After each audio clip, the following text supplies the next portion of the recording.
bueno, ahí yo lo vivía con mucha incomodidad. Bueno, después cada uno lo tramitó, digamos, de modos distintos.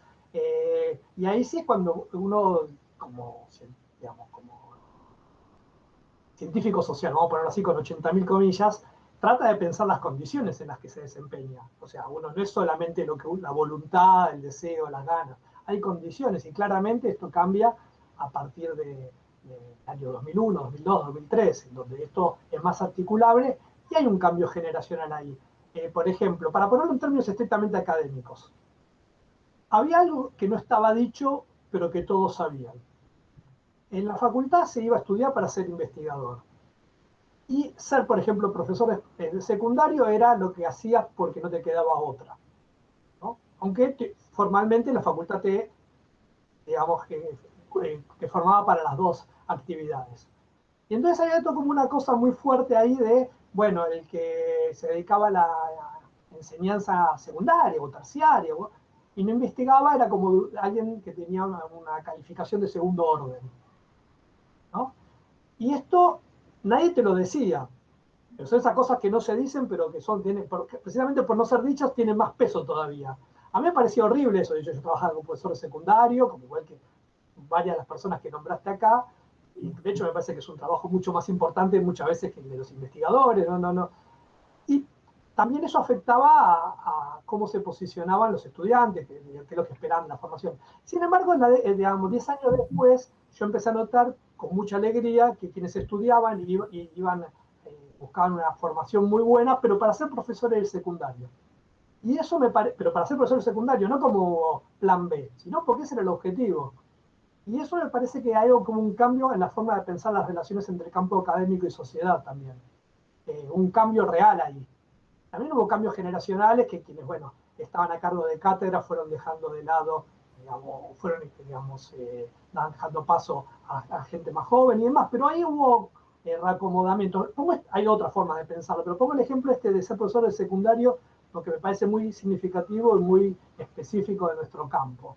Pasó de ser algo, bueno, no te queda otra, lo vas a hacer, está bueno esto y está bueno que los profesores de historia quieran tener una mejor formación para poder transmitirlas en sus espacios de trabajo, ¿no? Entonces ahí hubo cambios muy importantes. Y yo lo noté sobre todo a partir del 2002-2003, eso de haber estado dando clases de 30 años me permitió ver muchas cosas, ¿no? Y también ver cambios. Un crecimiento muy importante en la matrícula, ¿no? Estudiante de historia, y que ese interés por la historia tenía que ver con qué podía hacer cada uno de los que estudiaba en relación a la sociedad. Entonces ahí hubo un cambio muy importante. Y también empezaron a acceder cátedras gente más joven que tenía otras perspectivas, ¿no? Ideológicas, pero también de cómo pensar el vínculo. Y también se fueron, y obviamente muy importante, se fueron abriendo nuevos espacios institucionales en la formación docente, en la capacitación, tiempo después, digamos, en la generación de contenidos audiovisuales, en museos, empezó a haber como otros espacios y otras lógicas en las cuales el vínculo academia-sociedad ya no pasaba por algo que es, bueno, estamos los que detentamos un saber, un conocimiento y se lo transmitimos al resto, ¿no? De una posición como de exterioridad, y empezó a plantearse situaciones y fenómenos en la cual uno forma parte de espacios colectivos, de instituciones, de espacios de intercambio, en los cuales uno es alguien más, que tiene un conocimiento, pero que ese conocimiento se pone en juego en relación a otros conocimientos, a otros abordajes, a otras perspectivas, y que a uno lo ubican un poco mejor, ¿no? Porque sale esa lógica de la exterioridad. Esto en general. En mi caso en particular, yo desde el año 2000 trabajé muchísimo en capacitación docente. Y podría decir que de algún modo en este aspecto esto fue lo que me salvó. En el sentido de algo que me mantiene en vínculo con experiencias por fuera del espacio estrictamente académico sin dejar de ser académico, ¿no? Yo lo pensaría por ese lado, pero bueno, cambiaron las condiciones, eso claramente. Y no solo, porque a veces se dice eso porque, bueno, obviamente desde el gobierno de Néstor Kirchner y sobre todo el de Cristina, hubo un interés desde el propio gobierno por el pasado, porque yo estoy hablando de espacios y de situaciones en las cuales se planteaban interpretaciones del pasado que no necesariamente coincidían con las del gobierno, y que sin embargo se habilitaban. O sea, hay algo del orden público que excede lo gubernamental o lo estatal, o del orden estatal que excede. Puedo poner muchos ejemplos. A mí jamás me preguntaron qué pienso sobre tal cosa cuando me invitaron a hacer cualquier cosa en el canal Encuentro, o en Educar, o cuando diseñaba o trabajaba para el Ministerio de Educación haciendo capacitaciones docentes en el país. Jamás. No había una cuestión de alineamiento, sin ser yo, digamos, ni militante ni adherente a esa fuerza política. Entonces, hay como un nuevo marco. Y por supuesto que también que el gobierno, sobre todo después del primer gobierno de Cristina, empieza también a plantearse la constitución de un discurso sobre el pasado más propio, digamos, del sector político. Bueno, el Instituto de Rego es lo más la gente. Una cosa, antes de llegar a eso, me gustaría, por un lado, recuperar esa tensión, mantener, digamos, en suspenso esa tensión entre el ámbito académico y la intervención en la esfera pública, ¿no? Como un espacio de cierta incomodidad y al mismo tiempo de necesidad de ponerlo en vinculación. Y antes de llegar al libro, puntualmente, quería preguntarte sobre otro recorrido, que es, bueno, el que te lleva al estudio de los lenguajes políticos. Y tu encuentro, digamos, con la obra de Koselleck y con el equipo de Iberconceptos, y para pensar, digamos, qué te aporta esa perspectiva del análisis de los lenguajes políticos para pensar desde el siglo XIX el siglo XXI. Sobre todo en torno a un concepto que vos has trabajado especialmente, que es el concepto de revolución. Y es un concepto que lo vemos en la campaña política actual, que está siendo muy construido en cuanto a sus sentidos desde opciones o de la derecha liberal o incluso de la derecha católica. Entonces, ¿qué pasa con el concepto de revolución que vos has trabajado para los siglos XVIII al XX en el siglo XXI? ¿Es un malentendido? ¿Es un uso espurio? ¿Hay un significado específico de revolución? ¿Por qué, digamos, ese concepto puede ser apropiado por la derecha? ¿Esto es extemporáneo, digamos, es algo que nunca había sucedido antes? ¿O en alguno de los sentidos posibles de la noción de revolución, ese uso contemporáneo se hace más significativo? Y por otro lado, bueno, ¿qué pasa con la izquierda, digamos, que parece haber perdido ese lugar de privilegio para hablar en nombre de la revolución? Bueno, sí, varias cosas.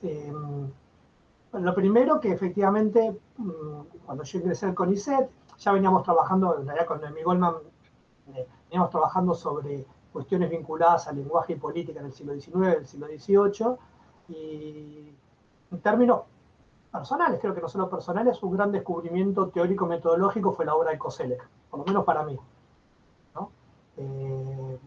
Fue muy importante. No porque me proveyó un modelo, hay que hacer esto. Yo desconfío bastante digamos, de las metodologías aplicables a, pero sí una serie de problemas y de planteos y de preguntas y de interrogantes y de abordajes que fueron muy enriquecedores. Eso coincidió con que decidimos hacer una especie de pequeño, un libro con ensayos sobre una serie de conceptos políticos importantes. Yo trabajé sobre revolución para Río de la Plata y coincidió con que se estaba constituyendo un grupo iberoamericano, un equipo muy grande iberoamericano, para tratar estos temas, y que su producción fue la elaboración de 2 tomos de un diccionario de conceptos políticos. Bueno, y eso fue un trabajo que a mí en términos personales me enriqueció, intelectual, me enriqueció muchísimo. Yo tuve la suerte de en el primer tomo coordinar el concepto de nación, con lo cual, aparte de digamos, de lo propio del concepto de nación, tuve que aprender historia de Portugal, de México, de un montón de espacios que para mí eran como muy lejanos. Yo conozco de Argentina, rioplatense, de Chile, de Brasil, algo de Colombia, algo de México, algo de España, pero todo algo. Ahí tuve que, y aparte porque las perspectivas de trabajo, es muy interesante el trabajo colaborativo con colegas que vienen de distintas tradiciones, de distintas generaciones, que por ahí podemos coincidir en esto, pero los problemas que nos planteamos no son los mismos. O sea, uno puede ponerlo, para ponerlo fuera de nosotros, en Koselleck. Bueno, lo voy a simplificar. El problema de Koselleck, como de buena parte de la generación de intelectuales alemanes a la que él pertenecía, es cómo se llegó a eso, cómo Alemania llegó a lo que llegó en la década del 20. ¿Cuáles son las raíces de eso? Entonces, su libro Crítica y Crisis, un libro muy bueno, uno es como una especie de contrapunto previo, incluso antes que el libro de Habermas sobre la opinión pública, sobre cómo se constituyó, hay como digamos, hay como ideas distintas sobre lo que es la construcción de la modernidad ahí, ¿no? Entonces, bueno, esas son las preguntas que se hace a nosotros, nos hacemos otras preguntas, pero a partir de eso se puede confluir en distintas en abordajes y demás. Bueno, en ese marco yo trabajé sobre el concepto de revolución y después de hacer los diccionarios empezamos a plantearnos, organizarnos en los equipos ya no en torno a, digamos, en todos los espacios, digamos, hay una persona o dos que trabajan sobre un concepto en un periodo determinado y después se hace una síntesis de todo eso, sino empezar a trabajar en torno a problemas. El problema, por ejemplo, Noemí Goldman coordina un equipo sobre el problema de la, digamos, la circulación, la traducción, hay sobre religión, sobre... Bueno, yo coordiné un equipo sobre temporalidad, que es lo que empecé a trabajar, digamos, hace casi 10 años van a ser ahora, desde que empezamos. Y en ese marco tratamos de capitalizar lo que ya habíamos trabajado antes en Iberconceptos y empecé a meterme en esta cuestión que planteaba recién Alejandro de la temporalidad. En todo caso, lo que él decía en relación a la revolución asociada a temporalidad. Lo primero que diría es que no hay usos espurios. No hay usos espurios. Hay usos. Precisamente una de las características, según Koselleck, de los conceptos en la línea que él los plantea, es que los conceptos no se pueden definir, porque tiene una historia. En cada momento hay distintos usos y significados. Entonces decir que uno es genuino y otro es espurio sería como contradecir el espíritu de la propia, digamos, los planteos de los cuales partimos, ¿no? Entonces no hay usos espurios. En todo caso hay una disputa política sobre los usos. Y ahí, bueno, eso es algo abierto. Eso es la primera cuestión. La segunda es que efectivamente hay experiencias previas de formaciones políticas de derecha que se piensan, que se conciben como revolucionarias. En todo caso, ahí hay una discusión qué es lo que es la izquierda y qué es lo que es la derecha. Yo en el libro traté de dar una especie de definición muy sencilla para que sirva para entender el libro. Pero esto obviamente es una discusión larguísima, no puede ser saldada rápidamente, pero no sé ni siquiera si puede ser saldada. Mi planteo es que de izquierda son las fuerzas o las concepciones que promueven la igualdad. Yo sé que es un poco picapedradero esto, pero voy por ese lado. Y de derecha, hay distintas opciones. Puede ser que o promuevan la desigualdad, o piensen que es inevitable, o que es bueno, o que es necesaria, ¿no? Entonces, iría por esos lados, como para definir dos campos. Ahora, hay distintas formas de pensar la igualdad, distintas formas de pensar la desigualdad dentro de cada una, o sea que por eso no puede ser cerrado en sí mismo. Bueno, en ese marco, y el tema de la revolución, me empecé a interesar por la cuestión de la temporalidad. Bueno, de hecho, el año pasado, o sea, antes de este libro, publiqué por acá en Argentina, en Prometeo, un libro que se llama Tiempos Críticos, que es una compilación, es el resultado del trabajo que hicimos como el equipo que coordino sobre temporalidad, sobre transformaciones en las concepciones de la temporalidad en los siglos XVIII y XIX, muy vinculado con las revoluciones. Entonces ahí aparece toda una discusión sobre un debate muy actual, y eso es lo que nos trae presente, que es por qué parte del interés que tiene entender los cambios en las concepciones de la temporalidad entre fines del siglo XVIII, comienzos y mediados del XIX, tiene que ver con que hay autores que plantean que ahora hay otra transformación en la forma de concebir la temporalidad. El autor más conocido de esto es François Hartog, que estuvo en Rosario, creo, hace 2 años, ¿no? Digamos, en su libro sobre los regímenes de historicidad, ¿no?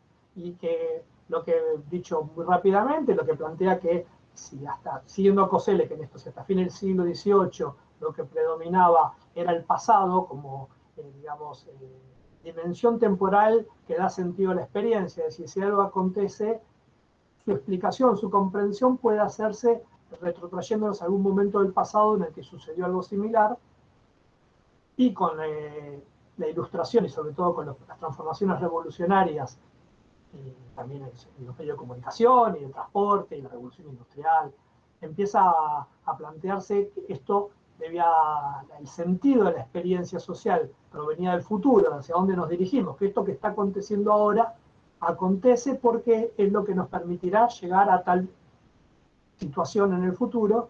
Lo que se plantea es que desde fin del siglo XX lo que hay es un régimen presentista, donde una especie de presente amplio, dilatado, que se traga el pasado y el futuro, como que vemos una especie de presente, no diría perpetuo, pero que es la dimensión temporal digamos que decisiva para dotar de sentido a las experiencias y orientar a los actores, ¿no? Entonces, en el marco de esa discusión, que hoy en la que intervienen filósofos, críticos literarios, teoría de la historia, bueno, esto es interesante porque atraviesa todas las disciplinas sociales y humanísticas. Eso también fue también muy interesante porque tuve que ponerme a leer, digamos, no solo autores, sino disciplinas que para mí son un poco esotéricas. Empezamos, bueno, a armar el equipo ese sobre temporalidad, mientras en Argentina pasaba el paso del kirchnerismo al macrismo, ¿no? Y yo lo que empecé a ver en el tema del macrismo, y esa fue lo que quise discutir, lo que llevé para discutir cuando fui a Rosario en el 2017, es que una de las claves del éxito del macrismo es que se había logrado hacer fuerte la idea de que venía a traer un futuro. Y que en mi impresión, y en esto, bueno, también tengo una bibliografía, ¿no?, la cual yo me inspiré, no es que lo descubrí, sino que, pero me pareció que aplicaba en este caso, en general las fuerzas de izquierda y el populismo, que para mí digamos, en la definición que yo doy es una fuerza de izquierda, para ponerlo claro, más bien se atrincheraban en la defensa de un estado de cosas porque el futuro que viene va a ser peor. Entonces, como lo digo un poco provocativamente en el libro, la derecha le robó a la izquierda el futuro, que era una de las claves en las cuales podía hacerse fuerte, porque bueno, durante el siglo XIX, sobre todo el siglo XX, venía a ofrecer todo lo malo que podía pasar ahora, era subsanable porque el futuro iba a ser mejor. Y lo que vemos ahora es que el futuro va a ser peor, entonces hay que defender lo que hay ahora. Entonces, en ese sentido muy preciso, la izquierda se volvió conservadora, porque busca conservar derechos, instituciones, experiencias, prácticas, y digamos que ante el avance del capital pueden ser, digamos, perdidas y estar en una situación peor. Entonces, en ese sentido se invirtió un poco, o bastante, en la relación entre fuerza política, ideológica y temporalidad. Y ahí es donde aparece el libro. Yo empecé con esta hipótesis que no era solo mía, había varios autores que planteaban el tema del futuro como una clave del macrismo. Yo lo vinculé con estas discusiones sobre los cambios en las concepciones de la temporalidad y me pareció que por ese lado podía salir algo interesante. Y ahí fue cuando también... Ahora, una breve intervención sobre ese punto para no avanzar y poder repensar un poquito esta cuestión. Por una parte, da la sensación que vivimos en una época presentista, como plantea Hartog y vos señalaba. Hay muchos indicios en este sentido, un régimen de historicidad presentista, dice Hartog. Pero por otra parte, la sociedad parece reclamar futuro.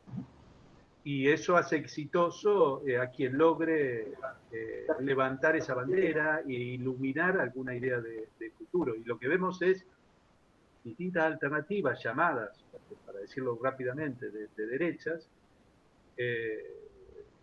al menos en Occidente, que se hacen fuertes en la posibilidad que tienen de construir una idea de futuro posible, que es atractiva porque la sociedad reclama futuro.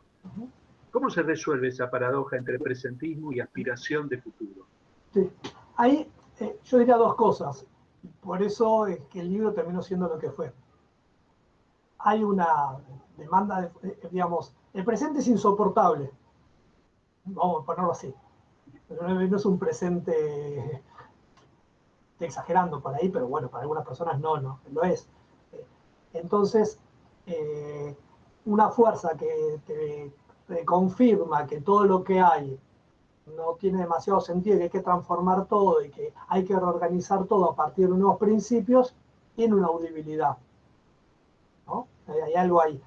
Ese sentido es interesante porque el movimiento es muy parecido a lo que hacían los movimientos revolucionarios del siglo XIX y del siglo XX. Bueno, hasta ahora la humanidad vivió en el error, ahora viene la verdad que, en ese sentido, o incluso cuando se piensa versiones como decadentistas, ¿no? Bueno, tuvimos un momento de éxito y después decayó, ¿no? Esto uno lo puede ver en el tópico de los 300 años que había en España a fines del siglo XVIII, comienzo del XIX, y los 70 años de ahora. Hay como ciertas formas o estructuras de concebir la relación entre pasado y futuro que son análogas. Entonces, en ese sentido también hay un reposicionamiento de la derecha que efectivamente se apropió del futuro en este sentido. Algo que es muy interesante, no da indicios muy concretos sobre cómo sería ese futuro. No es el futuro, no es el contenido preciso. Eso es también bastante interesante, porque cuando uno empieza a ver, bueno, pero ¿cómo sería esto? ¿No?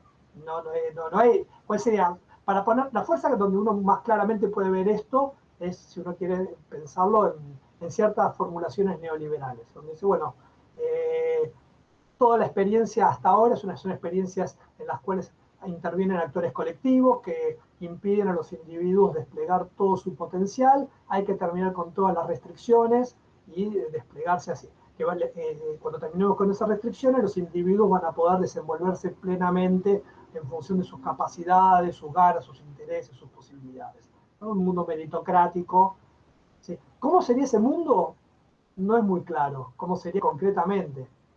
Solo está la fantasía de que ese mundo, cada uno va a tener el lugar que merece según sus capacidades. Y todos tenemos la fantasía de que tenemos las mejores capacidades, ¿no? Si uno lo contrapone con otro tipo de utopía, es que en el futuro socialista, en el futuro, íbamos a poder digamos, desplegar nuestra capacidad como comunidad, en términos colectivos, en el cual cada uno va a aportar lo que puede y va a recibir, digamos, lo que quiere en función de la posibilidad de construir esa cuestión colectiva. Acá tiene una beta individual muy fuerte, ¿no? Entonces ahí hay algo que se presenta en el futuro. Pero, y esto me parece importante y es el giro que yo traté de darle al libro, pareciera que por ahora tampoco podemos funcionar sin pasado. Ese es el otro punto. Que hay algo del orden de estas interpretaciones que van hacia, digamos, que fuertemente orientadas hacia el futuro, pero que en la sociedad, así como existe una demanda de futuro, el pasado sigue orientando. ¿En qué sentido sigue orientando? Nos sigue ofreciendo claves interpretativas de quiénes somos, de por qué estamos como estamos, de por qué esto es bueno y esto es malo. Eso me parece que es muy fuerte. Y entonces, para mí el problema con las tesis presentistas no es que no tengan razón en el sentido de el mayor peso que tiene el presente, pero el problema es que el presente incluye pasados y futuros. Y esos pasados y futuros juegan roles particulares y, digamos, dotan de sentido a nuestras experiencias, ¿no? Entonces, volviendo a... Uno puede pensar que, yo también lo exagero esto y trato de ponerle una nota que lo subsane, digo, bueno, no es que la izquierda no piensa en el futuro o que no hay experiencias de movimientos en los cuales no aparezcan nuevas relaciones sociales, porque para mí la clave es eso. Cuando me han criticado, digamos, desde ¿por qué digo esto en relación al kirchnerismo? ¿No? Dice, bueno, no, porque el futuro, bueno, la idea sería tener algunos derechos más, tener mayores posibilidades de consumo, que la sociedad esté mejor. Lo cual está fantástico. no digo, digamos, yo adhiero a todo, pero no son nuevas relaciones sociales. No hay una reformulación en las relaciones sociales. Una cuestión que sí plantea el neoliberalismo, porque sí propone reformular las relaciones sociales, y que sí plantean algunos movimientos, particularmente para lo que yo veo, hasta donde yo entiendo, algunos feminismos. Pero veo que ahí sí hay un intento de pensar nuevas formas de relacionarnos como comunidad, como colectivo, como sociedad. Entonces, eso por un lado. Ahora, por otro lado, lo voy a poner con ejemplos que están en el libro también. ¿Por qué cuando resurgen los conflictos por temas vinculados con las comunidades mapuches, el discurso que aparece, porque uno podría decir, bueno, en esta clave interpretativa bastaría, digamos, plantear que la propiedad privada es la propiedad privada y punto. O sea, si alguien tiene papeles sobre un territorio, no importa cómo los consiguió, es el dueño. O sea que si hay comunidades que reclaman ese territorio, no debería importar. O podría argumentar, como también se argumenta, que son sectores que no, o son personas que por su condición no están en condiciones de formar parte de la comunidad, ya que sus valores, etc., ¿no? Ese tipo de cuestiones. Hacer una posición que discrimina por quiénes son los que están reclamando. Sin embargo, lo que aparece mucho es que no son argentinos, sino que son chilenos. Y que en el siglo XIX invadieron y mataron a los tehuelches y a los boroganos, y hay toda una historia ahí. O sea, la interpretación o buena parte de la justificación pública por la cual no deberían ampararse lo que plantea la Constitución del 94, que le reconoce derechos a los pueblos originarios, es que no son argentinos sino chilenos. Bueno, hay una interpretación histórica y muy convencional por otro lado.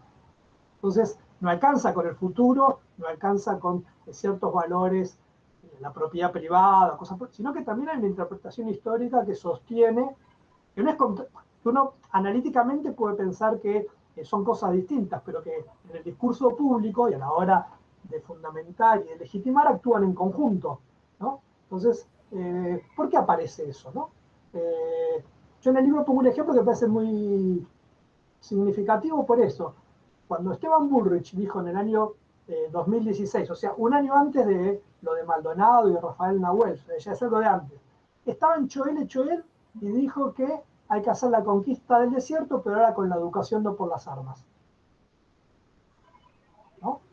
¿Por qué dijo eso? ¿Por qué la conquista del desierto? Porque apela a un hecho emblemático de la historia argentina, cargado de simbolismo, cargado de una densidad, y más en Choel, cuando él podría haber dicho, con todo el discurso que él mantenía, todo un discurso tecnocrático, la educación es formación de recursos humanos, lo que hay que hacer es mirar hacia el futuro, hay que dar, no sé, computador, inglés, lo que no importa. Podría tener solo un discurso tecnocrático, pero se ve que no alcanza el discurso tecnocrático.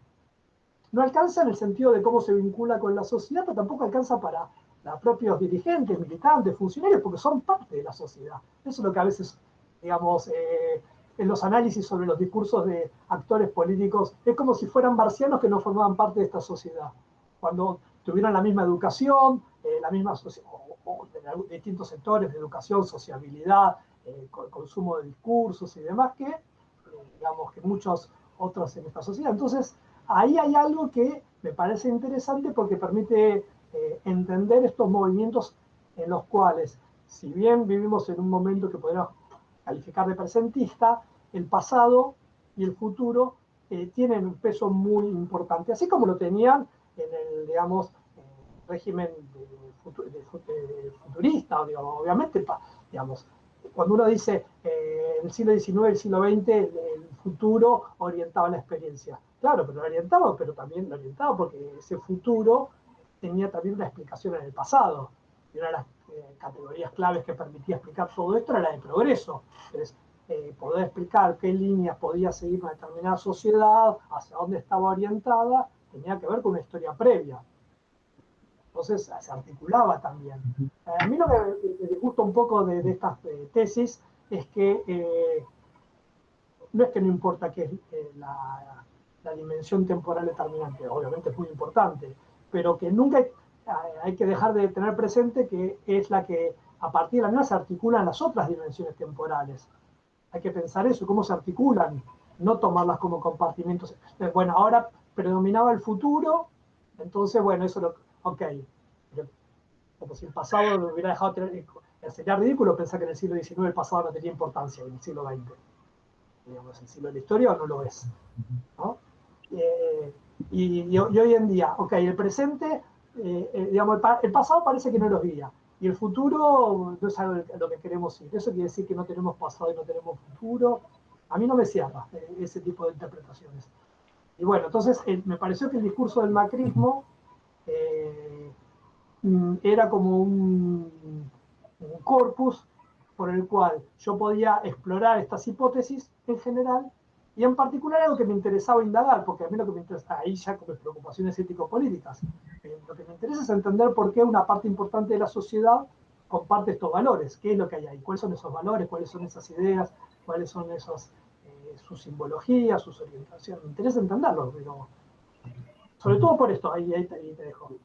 Porque lo que yo encuentro ahí no es el discurso de un grupo político, yo encuentro ahí el discurso de mis vecinos, de mis familiares, de la gente que conozco, o sea, es un discurso que es un discurso social, no es un discurso de un sector simplemente. Ahí es donde me interesa, no porque sea un discurso en sí interesante en términos de historia intelectual, no lo es para nada, más bien no, es muy pobre en términos de densidad intelectual. Pero es interesante porque es el que logra interpelar a sectores importantes de la sociedad, bastante éxito. ¿No? Ahí sí, haría una intervención solo para habilitar, no sé por qué yo escucho mucho eco, no sé si soy yo o se escucha cuando hablo, ¿se escucha el eco? Ahí mejor. Me parece que el eco era porque yo tenía abierto el micrófono, lo voy a apagar cuando no hablo. Ahora me estoy dando.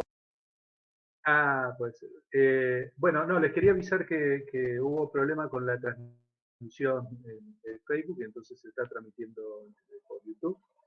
Y lo que quería es habilitar las preguntas, digamos, si tienen preguntas para hacerle a Fabio, para seguir la conversación.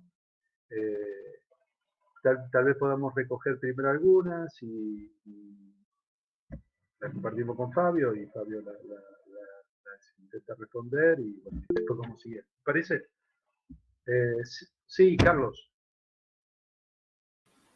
Sí, buenas tardes, señor. Le agradezco la introducción que hizo porque con el profesor Bozo justamente nos preguntábamos, le queríamos preguntar cuál era su corriente política o su origen, y usted ya lo explicó, pero quería decirle que le queríamos preguntar eso porque era la pregunta justa que le queríamos hacer después de su lectura, ¿no es cierto? Y yo tenía miedo de preguntar porque pensé que se iba a tomar mal, ¿no es cierto? Pero gracias porque lo aclaró, porque queríamos saber justamente ese punto, y es como dice Galasso, que los historiadores pueden tener su tendencia, pero siempre es bueno que preguntarles cuál es su pensamiento.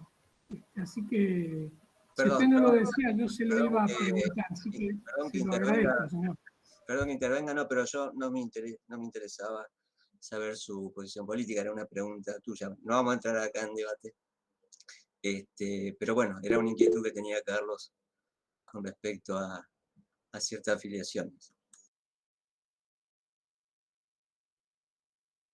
Bien. ¿Y Fabio Primo, digo, que ahí levanta la mano para preguntar. Hola, ¿cómo están? Buenas tardes. Estoy con mi hija aquí, así que no prendo la cámara. Bueno, un gusto escucharlo, Fabio, de vuelta, y por supuesto la referencia a esa actividad que hicimos hace algunos años también, y todo lo que ha producido, que es fantástico. La verdad que, bueno, vengo siguiendo las publicaciones y demás, y el libro también, así que estoy como fascinado por esa situación particularmente.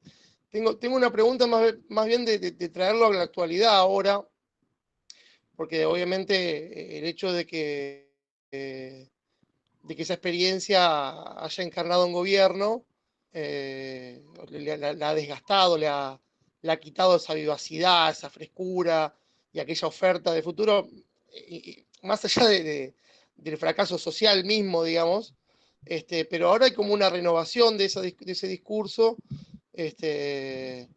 tal vez sin ambajes, ¿no? Sin ningún tipo de mascarada con respecto a algunos objetivos políticos. Es mucho más brutal en la actualidad. ¿Cómo ves esa conexión? Recién hablabas justamente de no pensar de manera desarticulada ese horizonte de expectativa respecto al futuro, de ese presente y de ese pasado, o sea, cómo se celebraba. Y si tenés, o si justamente el hecho de que estés haciendo circulación del libro y que esto forme parte de una reflexión también actual, te está llevando también a una mirada de lo que viene pasando con eso actualmente o no. O sea, más que nada eso, en principios.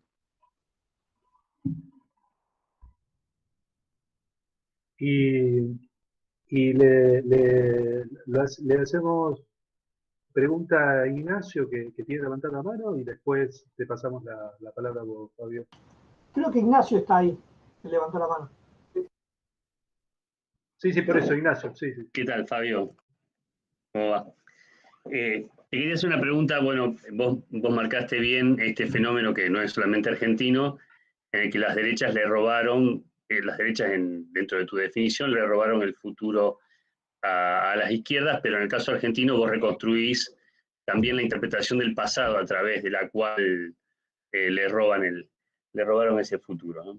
Lo articulás entre una dinámica pasado, presente, futuro. Y caracterizás para el caso argentino, en la introducción por lo menos del libro, aclaro que no leí todo el libro, leí la introducción que me pareció muy interesante, caracterizás a ese colectivo como gorila, que me parece interesante, ¿no? Porque es evidente que lo estás haciendo despojado de carga peyorativa, etcétera. Es una forma, tomás digamos, un concepto político cotidiano para volverlo en parte sujeto de análisis.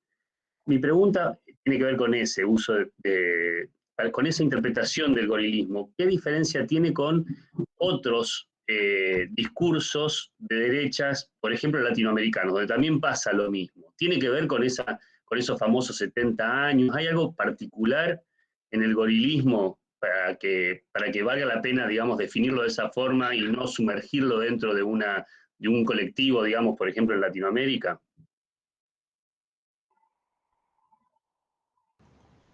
Bueno, buenísimo. Bueno, gracias por las preguntas. Están más o menos articuladas, así que bueno, creo que puedo articularles. No, primero una precisión sobre la posición política mía. No, desde que milité en el PI, que dejé militar en 1987, nunca más tuve ninguna militancia política, participé de grupos que hacíamos cosas, pero no, digamos, inscritos en una organización política. Nada, es como algo que digamos que es bueno aclararlo. Si tuviera que definirme ideológicamente, lo que más reconocí en Argentina es ser populista de izquierda, pero soy un mal populista porque odio los líderes, entonces soy un fracaso, soy un populista fracasado en ese sentido. No, siempre me va a caer mal que haya un líder o una líder. Entonces es como, entonces en términos 70 podría ser algo así, digamos, peronismo de base, cosas por el estilo, pero no sé. Pero bueno, por eso oscilo mucho. A esta altura, como ya me conozco, puedo decir lo que soy así. Bueno, estará bien, estará mal, pero esa es mi posición. En todo caso, sobre todo, como hay el tipo de polarización y debate que soy de la política de los trazos gruesos, de tipo de acá para allá y de acá para acá. Porque en el sentido de, en las cosas importantes, me fijo dónde están paradas las posiciones en las cosas importantes. Bueno, en función de eso, después, bueno, sí, hay millones de posibilidades, de matices, y sobre todo esta situación en la que estamos, me parece que es para trazo grueso de la división. Y esto tiene que ver un poco, bueno, en la conexión con la actualidad de todo esto, sí. A mí me pareció interesante, bueno, algo que pasó con el libro, ¿no? Acá ya para que puedas entender también el sentido de cómo trabajamos los historiadores. Nunca me pasó algo cuyas fuentes todos los días me iban cambiando. O sea, iban apareciendo nuevas fuentes, pero no porque hacía más laburo de archivo, sino porque la propia dinámica política. O sea, yo el libro lo empecé a escribir sin saber que iba a ser el libro en el 2017, lo terminé en medio de la pandemia. Una cosa que comento en la introducción que mencionaba Ignacio, es que estaba escrito en presente, porque yo escribí algún paper o alguna, que hablaba del gobierno de Macri, tuve que pasar todo al pasado, en la propia redacción. O sea, es algo que como historiador no estamos acostumbrados, como colegas de otras disciplinas sociales y humanísticas, ¿no? Entonces, me pareció, ahí hay algo. La conexión con la actualidad es que, de algún modo, yo lo que puedo ver es que hay una esta beta más radical de derecha, para ponerlo así, está expresada en Milei, en Spert, digamos, tiene una mayor audibilidad y circulación social. No sé cuán mayor carnadura tiene. No sé, eso no lo tengo. Digamos que yo conozco gente que vota a Milei y no responde el estereotipo del votante de Milei que se hace en los medios, en las redes sociales. Y no lo vota por las razones que uno supone. Entonces, no haría una asociación directa, pero bueno, obviamente eso permite que su discurso cale más y también corre hacia la derecha al resto de las formaciones políticas. Eso tiene esa función, sobre todo hoy en día está pasando eso, ¿no? Entonces ahí sí uno puede ver un discurso más puro y más duro, ¿no? Todo es...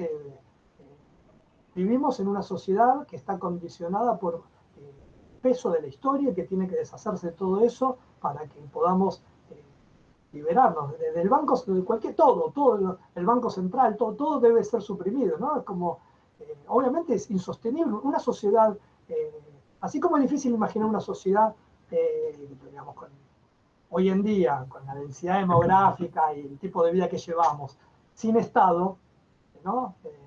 En términos de comunismo, también es difícil una sociedad con ese Estado mínimo que teóricamente plantean esta perspectiva. Entonces, pero es interesante porque tracciona ahí hacia el futuro. Y es como una crítica. El pasado es todo lo mismo. Por eso cuando dicen, se acusan entre... Todo es social, le dicen socialista Rodríguez Larreta. O sea, nos puede parecer... A ver, insisto con esto, nos puede parecer una tontería. No es una tontería. Porque así se construye también ciertos consensos, ciertas ideas, ciertas representaciones. O sea, a mí por eso me interesa. Ahora, esto tiene que ver con algo que hoy en día está en discusión, en el libro lo digo varias veces. Para mí el macrismo fue una articulación coyuntural de una serie de intereses, una serie de posiciones, una serie de ideas. Lo llamé macrismo porque fue el macrismo, no porque creo que necesariamente tenga que haber quedado cristalizado de ese modo. De hecho, planteo que quizás en el futuro sea de otra manera. Algo de eso se está viendo ahora. Es un futuro muy inmediato en relación a ese pasado, ¿no? Pero lo que es verdad es que el hecho de haber llegado al gobierno por el voto popular, a una fuerza política de derecha, por primera vez, podríamos discutir si el segundo gobierno de Menem no fue lo mismo, en el sentido de que la gente votó un plan que sabía, o sea, no es como el primer gobierno que te presentó de un modo e hizo otra cosa. En el segundo era claro lo que era. O en el 2003, que también ganó, digamos, aunque después no se presentó al balotaje, ganó también. O sea, pero bueno, digamos, un gobierno con un fuerte consenso social. Entonces, logró articular, y esa articulación obviamente implica, también un poco el chiste del barro de la historia es eso, que uno puede pensar que Macri, su núcleo duro, es un núcleo muy ideologizado, pero cuando tenés que gobernar, te tenés que meter se suele decir en el barro de la política, yo jugué con eso con el barro de la historia, no podés sustraerte de ese barro de la historia. Está, o sea, uno puede decir, no me toca, pero bueno, te toca. Entonces, todo esto, bueno, en la actualidad yo lo que estoy viendo es que hay una rearticulación de todo ese conjunto de fuerzas. Y esto en relación a lo que me planteaba Ignacio, lo de Varela es muy a propósito porque yo tengo una hipótesis, todavía no leí el libro de Ernesto Semán, quiero leerlo, sobre el antipopulismo, que es la siguiente. Yo creo que la forma de entender el antipopulismo, que es antiperonismo en Argentina, porque es el populismo realmente existente, ¿no? Es que no es solo una cuestión ideológica, no es solo una cuestión de intereses, sino que hay algo del orden de la estructura de sentimiento, en términos de Raymond Williams, una sensibilidad. Es incomprensible el antiperonismo solo desde lo ideológico. porque vamos a encontrar desde progresistas socialistas hasta reaccionarios. Entonces, ¿qué es lo ideológico? Vamos a encontrar desde grandes propietarios hasta gente humilde. Tampoco son los intereses. Hay algo del orden de la sensibilidad que muchas veces se nos escapa a los historiadores y también a quienes hacen estudios sociales en general, porque no es tan fácil de racionalizar, digamos, de sistematizar, de examinar algo de yo no quiero que esa gente haga cosas que a mí me molestan o que ocupen lugares que a mí no me gusta que ocupen o cosas por el estilo, ¿no? Esa gente me molesta, o sea, es algo del orden de la sensibilidad. Y ya que en Argentina tenemos la expresión gorila, me pareció que estaba bueno utilizarla, aclarando que venía por ese lado. En ese sentido, sí es una diferencia con otros, digamos, situaciones de América, me parece, porque en Argentina la experiencia populista es muy fuerte. Y hay, y algo más, la experiencia, digamos, plebeya, igualitarista, que uno la puede rastrear desde el siglo XIX. Es distinto que el resto de América.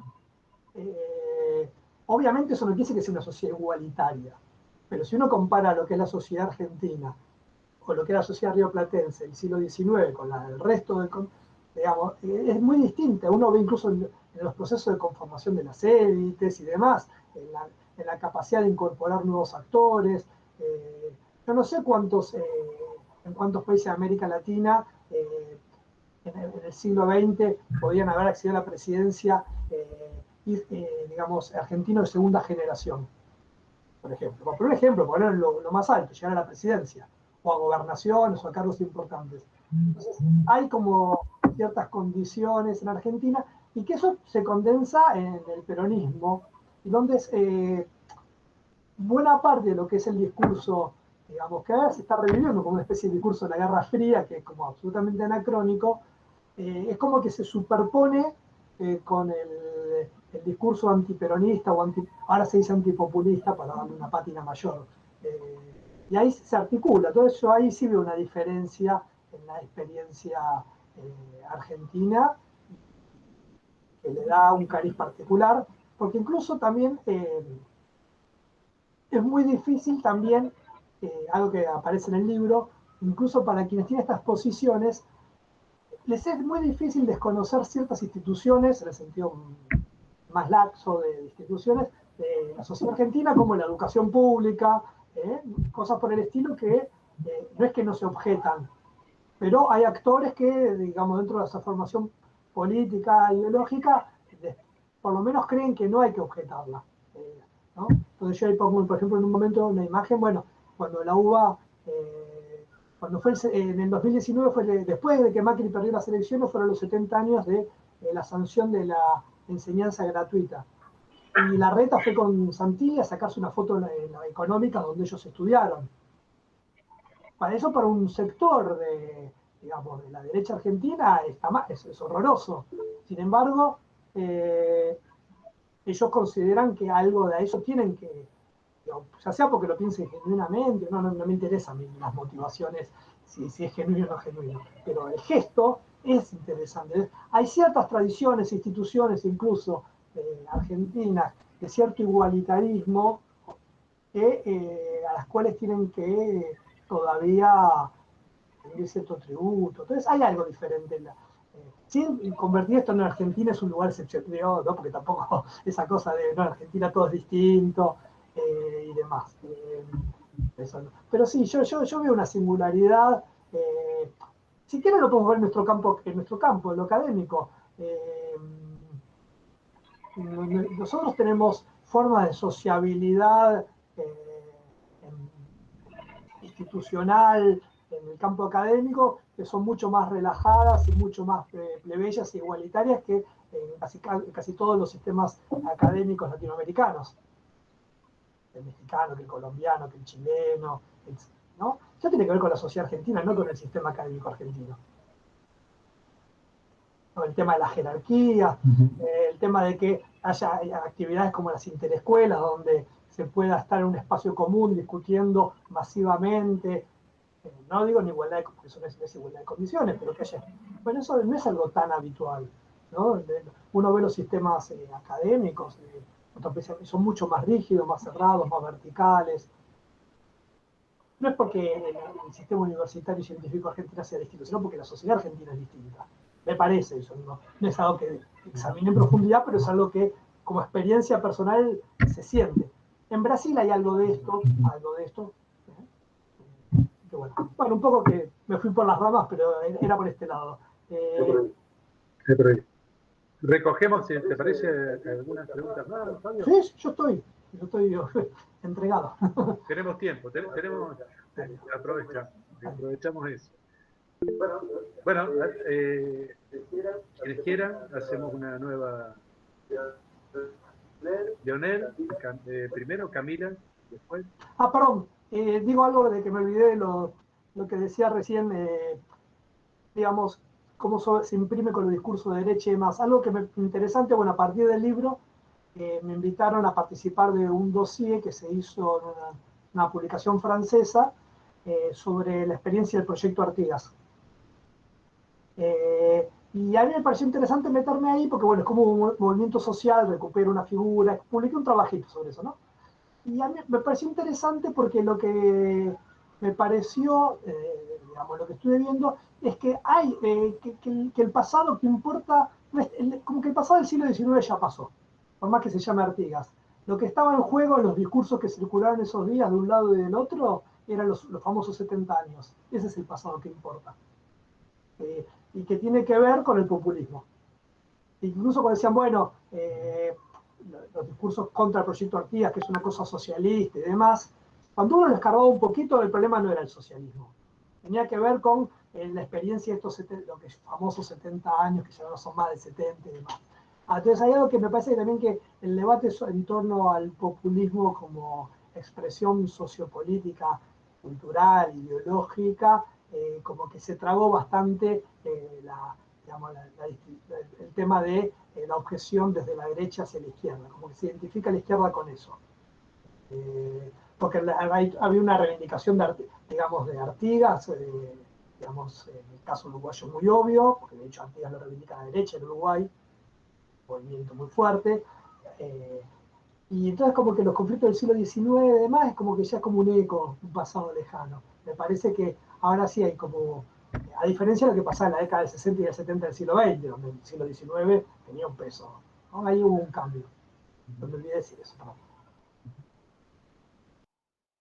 Bien, bueno, entonces tenemos 4 intervenciones, las hacemos todas juntas y recoge, Fabio, las preguntas. Leonel. Buenas, ¿qué tal a todos y a todas? ¿Qué tal, Fabio? ¿Cómo va? Tomando la introducción, que fue lo único que leí, y también circulando aquí, digamos, si se podría complejizar un poco, si no es tan dicotómico, ¿no? No es historicismo, presentismo, sino un particular uso, una particular relación que determinados espacios políticos tienen con el pasado. Pensaba, digamos, ¿en qué experiencia histórica podría afincarse, menos en su discurso público, el macrismo, sin en dicha operación quedar políticamente inculpado? Digo, tal vez el uso del pasado, no podría pensarse que el uso del pasado ocupa un lugar ornamental, de graficación, de mera mención, en lugar de ser la gramasa, un relato político, ¿no? De una experiencia política, porque no habría una experiencia concreta en la cual afincarse, pero teniendo en cuenta esto que vos dijiste, que eso socialmente debe ser extendido, digamos que no puede ser singularizado a un espacio político en particular, o a un conjunto de espacios políticos que podamos situar a la derecha. Yo te quería preguntar, digamos, si tenés alguna especulación sobre el porqué de esta relación cortoplacista con el pasado, o esta suerte de aire presentista, que no implica omitir al pasado como una herramienta política, como un insumo del quehacer político. Se atribuye a una suerte, esto capaz es una salida fácil mía, a una suerte de responsabilización por parte de la sociedad de determinadas experiencias históricas recientes que resultan traumáticas, o tiene que ver con la velocidad, los soportes, la extensión, la forma en que circula la información, los efectos que tiene ello para hacer campañas políticas, No sé, te quería hacer esa pregunta.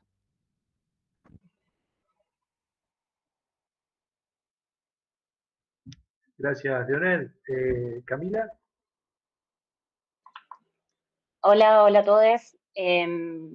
Bueno, yo, Fabio, te quería preguntar, vos hablabas al principio de la charla de cierta incomodidad que sentías en tu juventud entre ciertos intereses académicos y ciertas motivaciones políticas, y te quería preguntar si vos sentís que con este libro te pudiste correr de esa incomodidad, o si por el contrario sentiste que te estabas metiendo así como en una especie de barro de la historia vos también.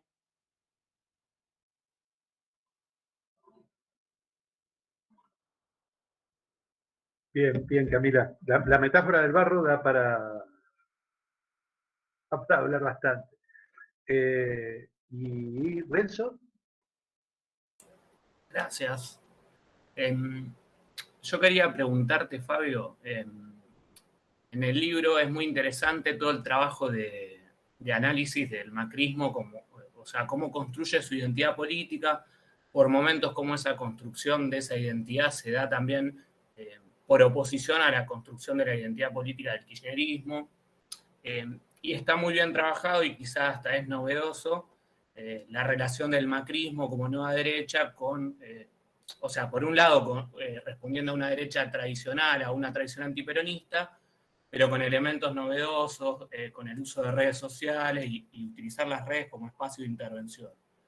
Entonces, la pregunta sería si te llama la atención que también tanto Cristina como Macri hayan apelado a formas más tradicionales de intervención, como es la presentación de un libro. O sea, tanto con Sinceramente por parte de Cristina, o Primer Tiempo de Macri, que no sé si lo leíste, y la posibilidad de poner en diálogo esto que podrían ser fuentes más convencionales con las fuentes, el uso de las redes sociales que ya lo estuviste explorando.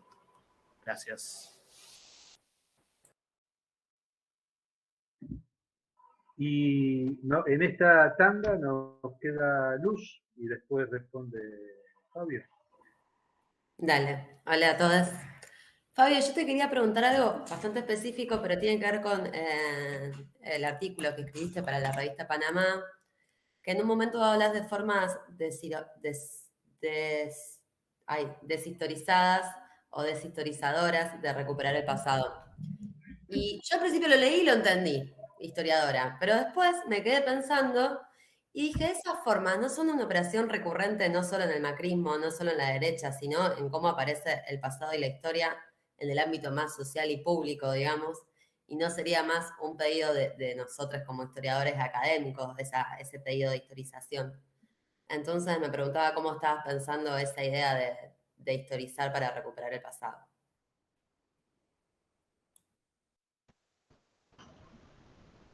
Bueno, el contexto quedaba alguien más.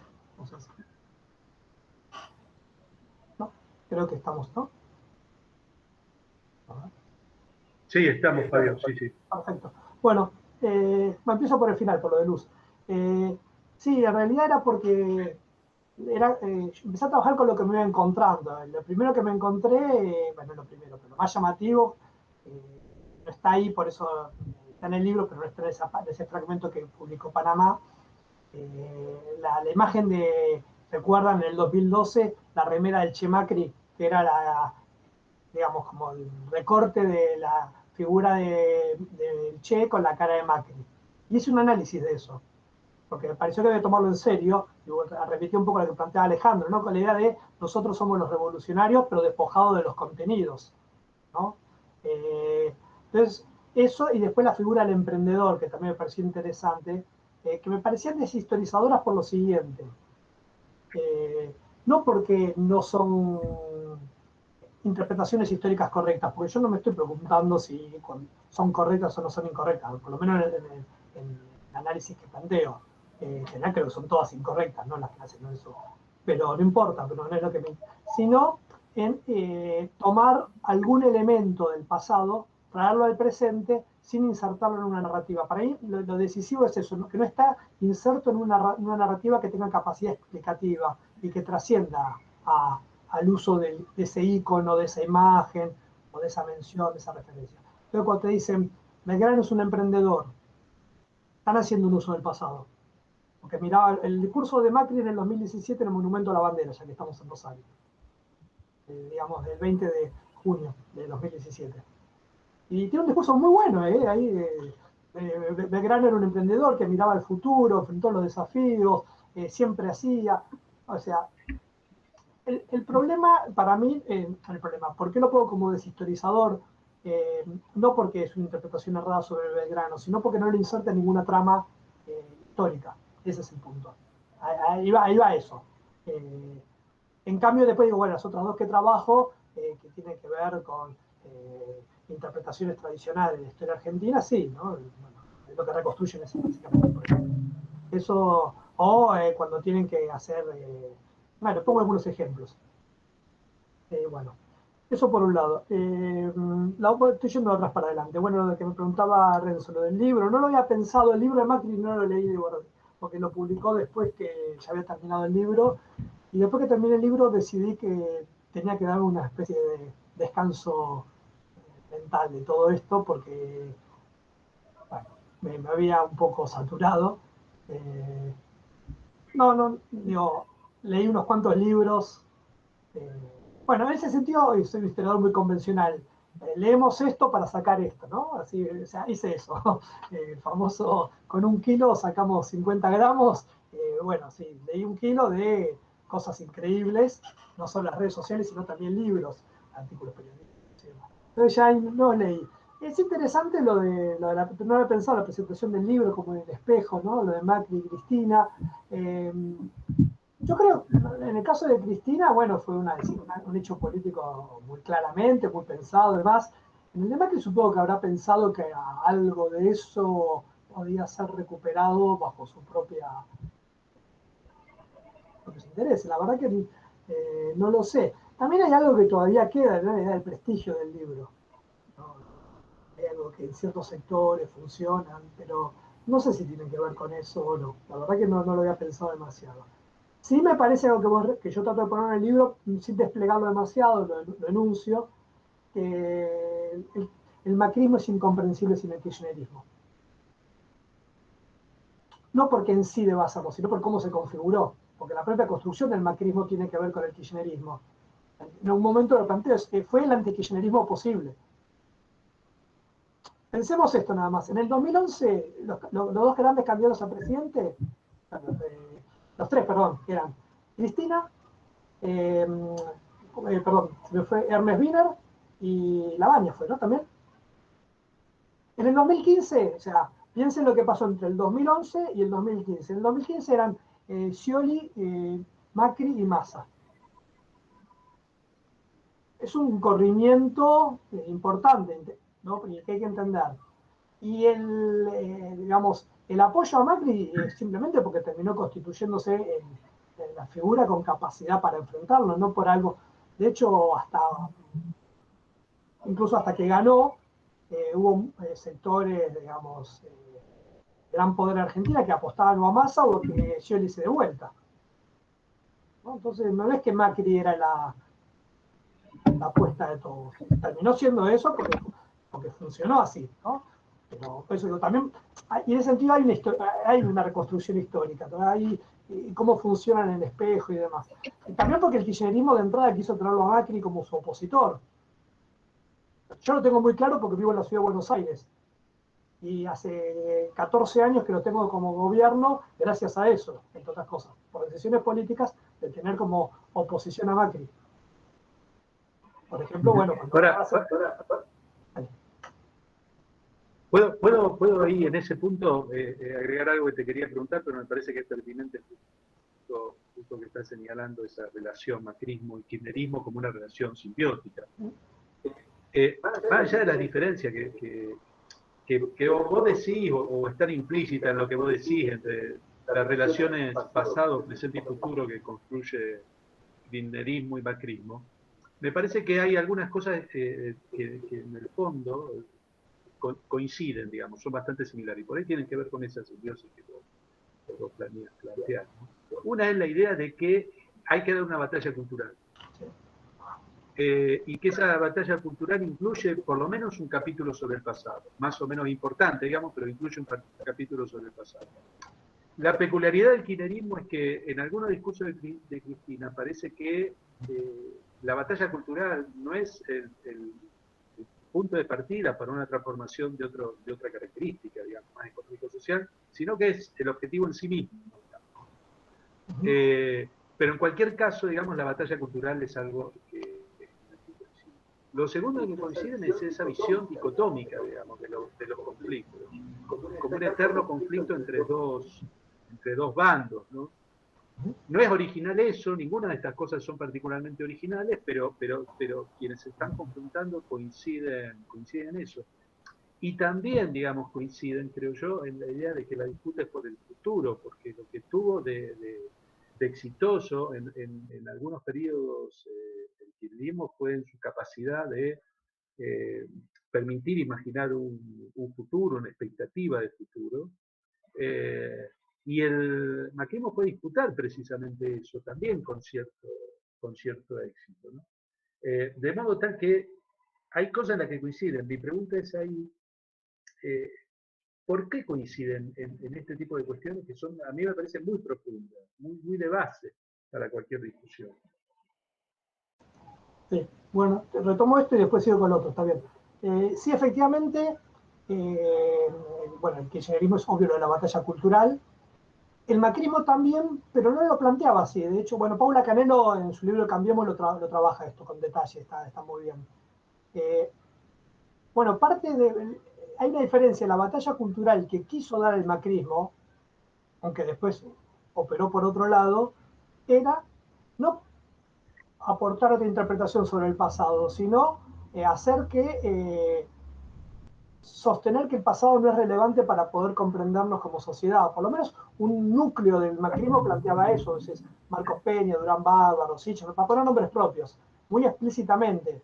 Uno puede decir, bueno, qué importancia tienen, pero bueno, eran los que armaban el discurso presidencial, o sea, tenían un peso importante. Marcos Peña manejaba el área de comunicación y el discurso, no casualmente. Entonces ahí bueno, y el emblema de todo esto es lo de los billetes, porque no es que decir, bueno, reemplazamos a estas figuras del pasado por estas otras, sino que reemplazamos al pasado porque el pasado, explícitamente lo decían, es el lugar de lo muerto, lo que no produce nada.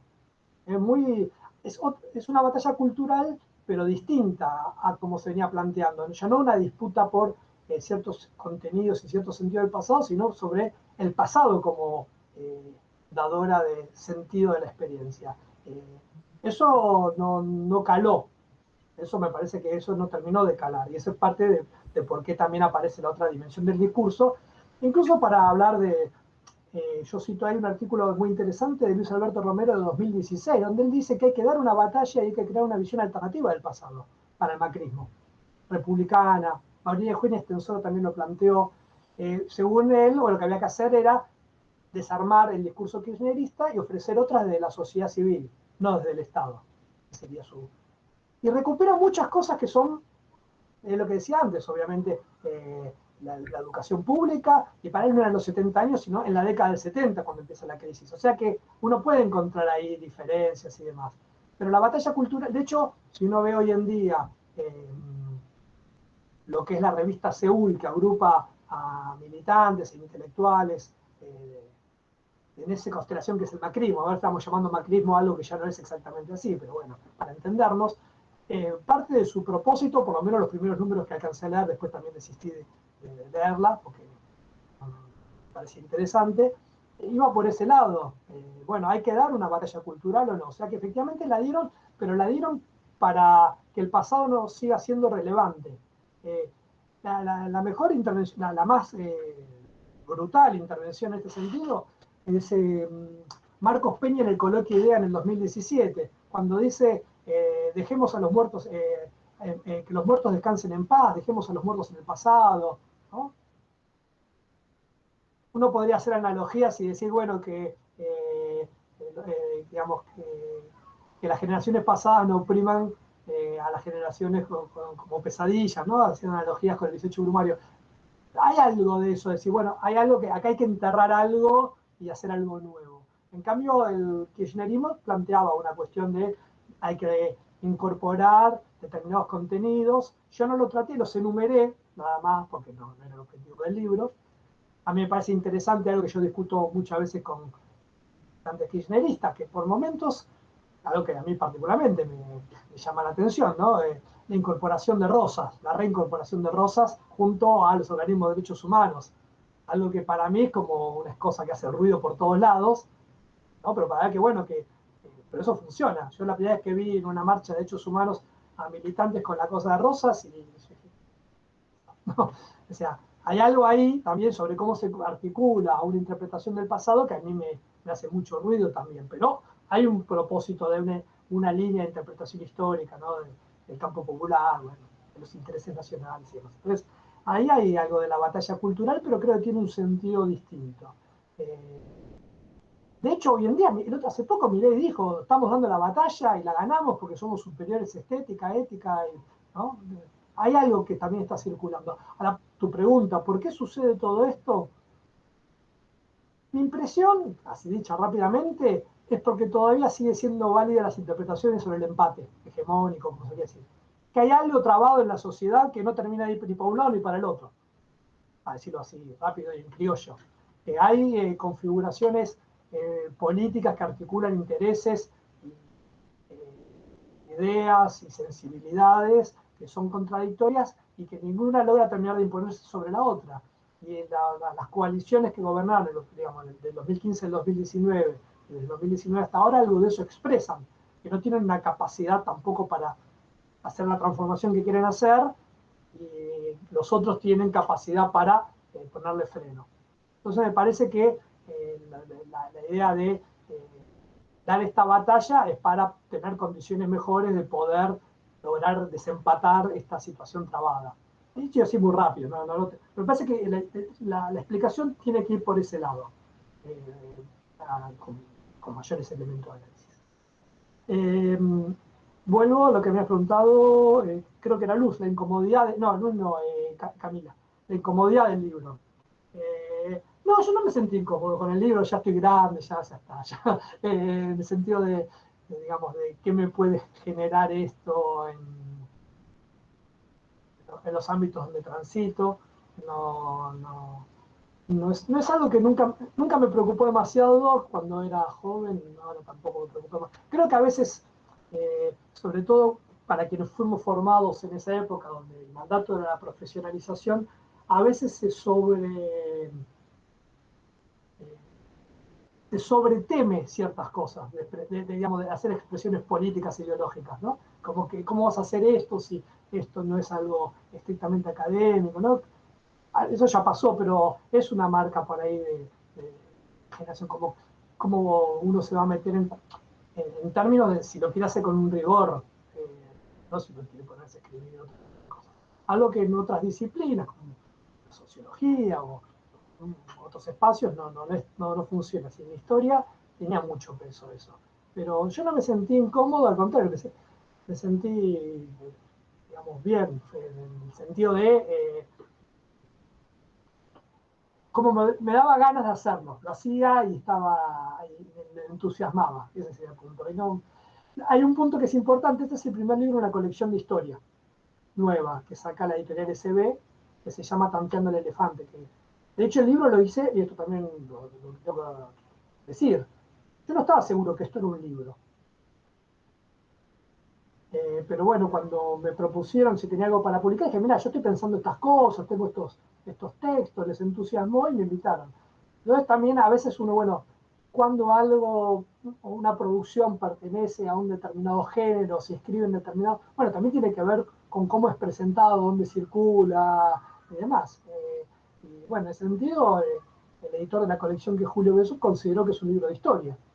Entonces, bueno, ahí también me parece que es algo interesante para pensar esto. Pero hay una cuestión a la cual casi no hicimos referencia, o no hicimos, pero aprovecho para decir, que son estas fuentes, ya no el libro, sino las otras, Twitch y demás, que así me hicieron algunos comentarios sobre qué entidad puede tener eso como fuente.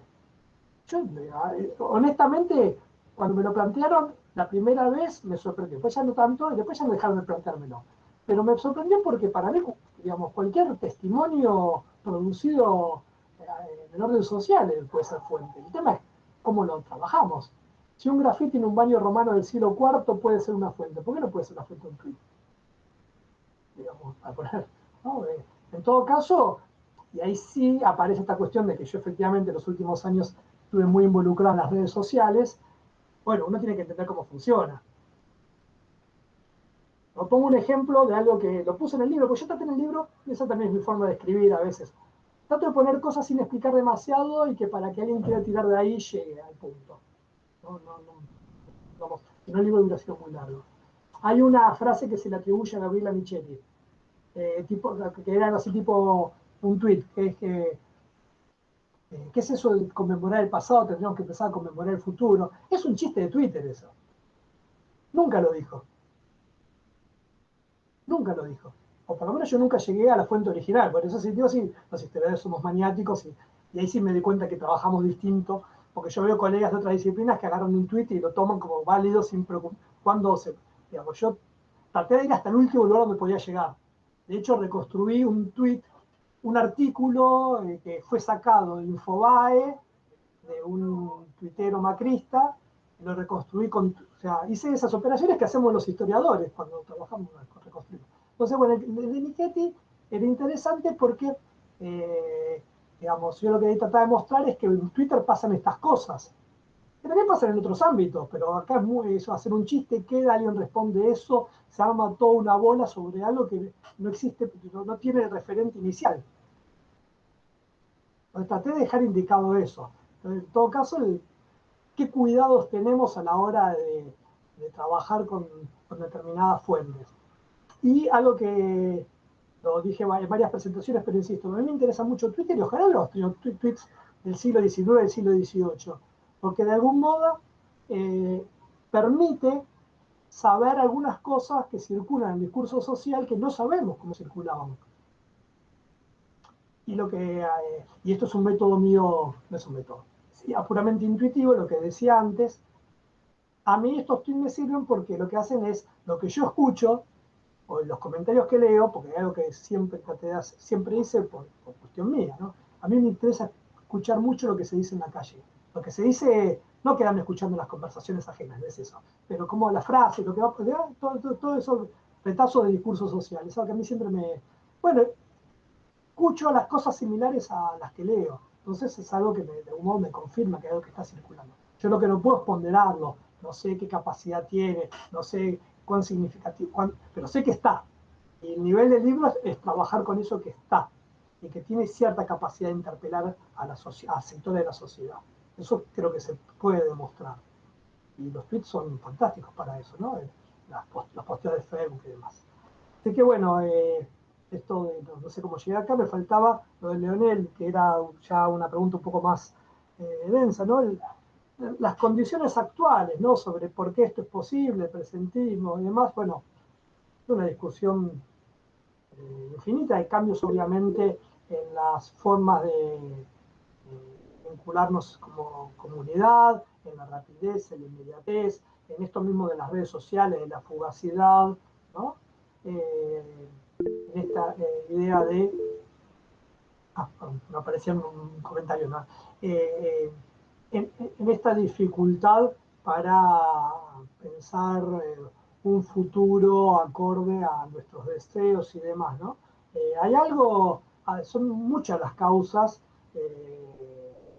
y yo por eso ahí pongo, bueno, está en el texto el chiste este de que no se sabe si es de Zizek, si es de Jameson, pero el que toma Mark Fisher, ¿no? Es más fácil imaginar el fin de la humanidad que el fin del capitalismo, en el sentido de, bueno, ¿cuál es el futuro? Entonces hay una serie de condiciones de distinto orden que hacen que efectivamente el presente tenga un rol que quizás no lo había tenido en otro momento de la historia. No estoy tampoco tan seguro de esto. La aceleración también es sobre esto tuve que leer muchas cosas de filosofía, antropología. De todas maneras, insisto, yo creo que todo esto tiene un asidero, pero que incluso dentro de estas cuestiones, de esta forma de concebir nuestra relación con la temporalidad, sigue habiendo espacio para el pasado y para el futuro. No sé si en el futuro va a seguir habiéndolo o no.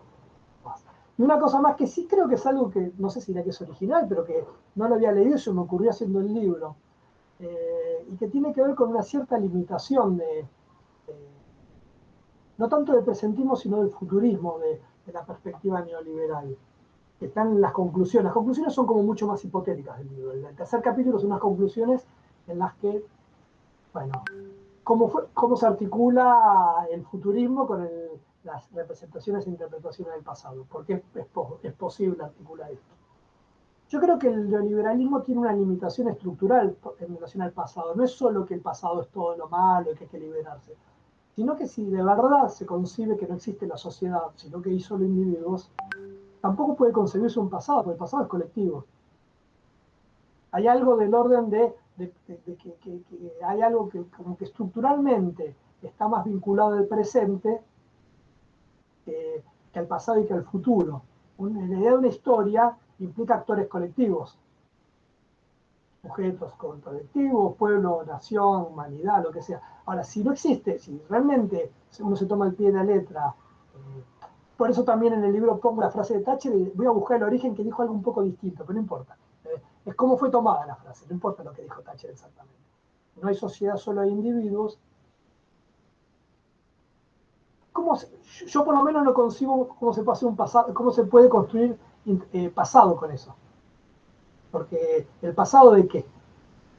El pasado de los individuos es una generación atrás, dos, no sé. Pero el pasado es algo colectivo.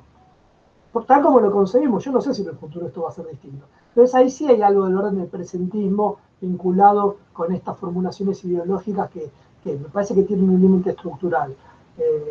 Entonces cuando tienen que dar una explicación sobre algo que tiene que ver con la sociedad, aparece el pasado, porque lo que es muy fácil de descubrir es que sí hay sociedad, ¿no? Digamos, sería que hay individuos, no hay sociedad, puede funcionar como un eslogan, pero cuando uno ve actuando a estos actores, inmediatamente se da cuenta de que conciben que hay una sociedad, que tiene determinadas características y que la explicación de por qué esa sociedad tiene esas características es histórica. Entonces ahí es donde se cuela todo el discurso histórico del pasado. Hay como un... No sé qué va a pasar en el futuro con la transformación en las redes sociales, la biotecnología y todo eso, y creo que casi que estoy contento de no saber qué va a pasar y no estar en ese momento. Pero por ahora todavía yo lo que veo es eso, que hay un reacomodamiento, pero que el pasado sigue siendo necesario para poder formular explicaciones sobre la sociedad, para proveer de orientación y demás. Entonces ese presentismo funciona en un nivel ideológico, pero claramente no sirve para gobernar, por ejemplo. No, en el sentido que tenés que generar consensos más amplios, que tenés que interpelar a otros sectores, ¿no? Ahí se tiene un límite.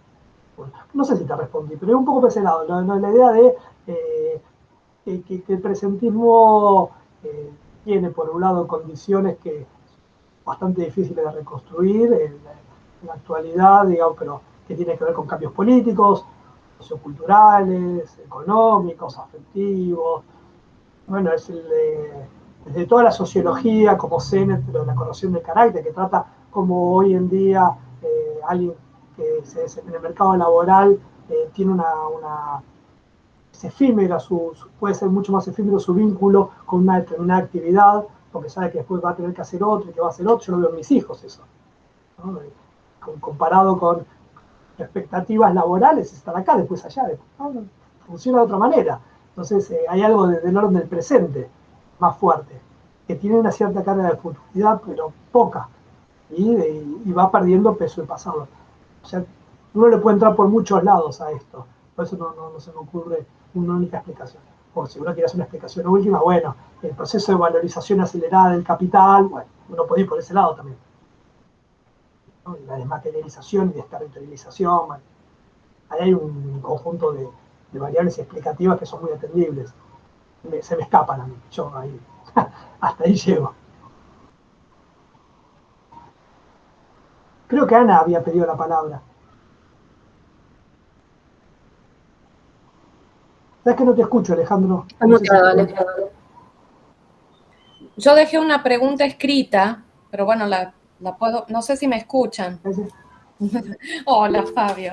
El gusto de verte y de escucharte.